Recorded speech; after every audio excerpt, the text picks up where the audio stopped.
అందరికీ నమస్కారం. మీ రాజారావు పోతిరెడ్డి. ఈరోజు నేను చెప్పదలుచుకున్న విషయం ఏంటంటే, మొన్న సుప్రీంకోర్టు హాలులో ప్రధాన న్యాయమూర్తిపై ఒక లాయర్ బోర్డు విసరటం జరిగింది.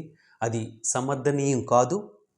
అది ఎవరు సమర్థించరు. కాకపోతే అదే సమయంలో ఎలాంటి ఉన్నత స్థాయి న్యాయమూర్తులైనా సరే, ఎంతటి ఉన్నత స్థాయి వ్యక్తులైనా సరే, ఒక మాట మాట్లాడేటప్పుడు ఆ మాట తోలటం జరగకూడదు. దేవతామూర్తులపై కానీ,